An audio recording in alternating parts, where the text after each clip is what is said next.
વિદ્યાર્થી મિત્રો નમસ્કાર. 9 આજે આપણે અગાઉ જે પાઠ 13મો ભણી ગયા અગાઉના લેક્ચરમાં સદભાગ્યે ગાયનું અપહરણ સુખાંત થયું છે તે 13મો પાઠ આપણે પહેલો પાઠ એનો ભણ્યા, એનો બીજો પાઠ આજે ભણવાનો છે. જો આ મહાભારતનો એક પ્રસંગ છે. અહીંયા આપણે અગાઉ જોયું કે અભિમન્યુ પોતે જે વિરાટ રાજાની દરબાર ભરાયેલો છે ત્યાં આવી અને અભિમન્યુને લઈને આવવામાં આવે છે. ત્યાં પોતે બૃહન્નલા એટલે કે અર્જુન છે તે પોતે આવે છે, એના વિશેની વાત કરવામાં આવે છે. આ પાઠ અગાઉ આપણે જે પહેલો પાઠ ભણ્યા જે પાઠ એનો આજે બીજો પાઠ ભણવાનો છે.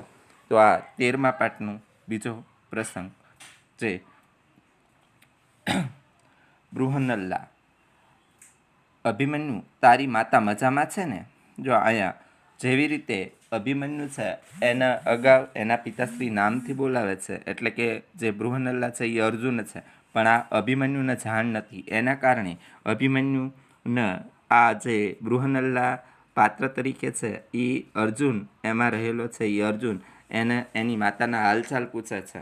એટલે અભિમન્યુ છે એ અકળાઈ જાય છે. અભિમન્યુ તરત કહે છે કેમ માતા? જો એને એમ થાય છે કે આ અજાણ્યો વ્યક્તિ મારા માતા વિશે શા માટે પૂછે, એટલે એ એમ કહે છે કે મારી માતા? શું આપ મારા ધર્મરાજ છો, ભીમસેન છો, ધનંજય, અર્જુન છો, કે પિતાની જેમ આક્રમણ કરીને તમે મને સ્ત્રી વિશેની વાત પૂછો છો? જો એ પોતે પોતાના વડીલો જે ધર્મરાજ એટલે યુધિષ્ઠર, ભીમસેન કે અર્જુન એમાંથી તમે કહો છો કે આ રીતે તમે મને મારી માતા વિશેનું પૂછો છો, એક માતા એક મહિલા વિશે તમે પૂછો છો. બૃહન્નલા. અભિમન્યુ શું દેવકીનંદન કેશવ મજામાં છે? જો આ બૃહન્નલા છે એ અર્જુન છે, પણ એ પોતે આ જે વાત કરે છે એમાં સામો જવાબ આપતો નથી. એની બદલે તે એના જે કેસરીનંદન એટલે જે શ્રી કૃષ્ણ છે તે દેવકીનંદન કેશવ જે છે તેના વિશેના સમાચાર પૂછે છે. અભિમન્યુ. કેમ? તે શ્રીમાનને પણ નામથી? હાજી આપના સંબંધી કૃષ્ણ મજામાં છે. જો એ પોતે એવું સમજે છે કે આ અજાણ્યો વ્યક્તિ શ્રી કૃષ્ણના દેવકી નંદનને શા માટે નામથી બોલે છે, એટલે એ એમ કહે છે કે આ બધા ક્ષત્રિયો છે તો એને પોતે નામથી બોલાવી શકે નહીં. એના કારણે એમ કહે છે કે તમારા સંબંધી લાગે એના કારણે એ પણ મજામાં છે. હવે જો અહીં આપેલું કાઉન્સમાં બંને પરસ્પરને જોઈએ છે, એટલે અભિમન્યુ અને બૃહન્નલા એકાબીજી સામે જોઈ છે. ત્યારબાદ અભિમન્યુ પાછો એની સમક્ષ રજૂ થઈ બોલે છે, અત્યારે મારી ઉપર અવજ્ઞા સાથે શા માટે જાણે હસવામાં આવે છે?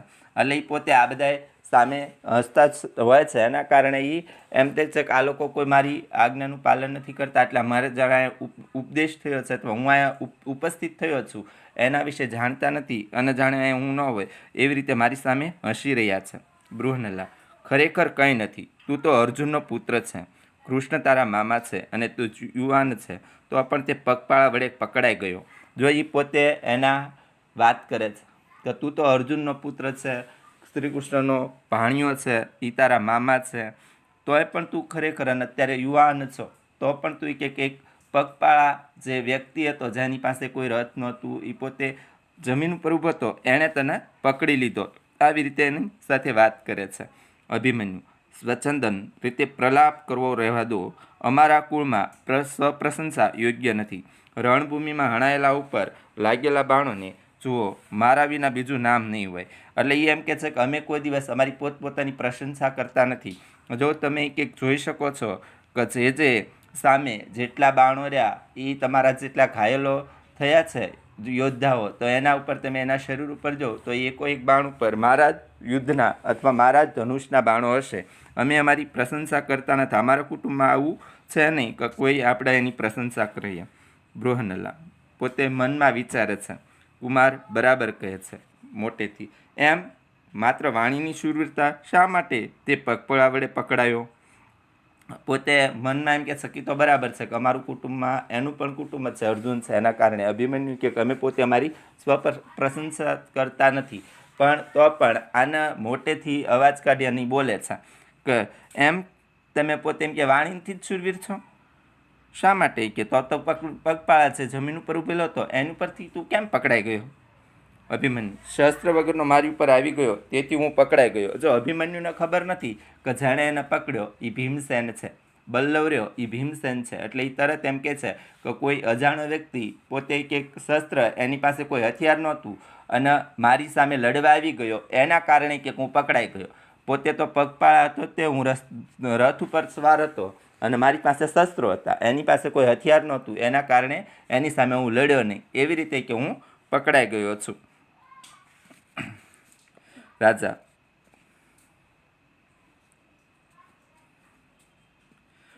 ઉતાવળ કરો, અભિમન્યુને ઝટ લઈ આવો.